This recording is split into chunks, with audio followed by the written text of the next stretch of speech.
inoitwawo bhuku yomuchena head driver quick rescue. Zvaitika ndezvekuti motikari yanga ichibva uku ichidzika pasi ichipinda maMutare.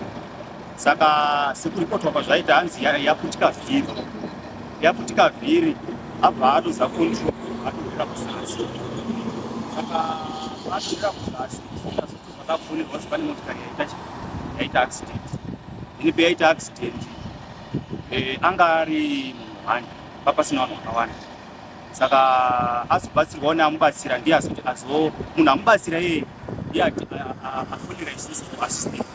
Ndokuti azofonerawo mapurisa kuzouya kuzoatenda accident. Kuuya kwataita kuti servisiwa motikari Toyota IST.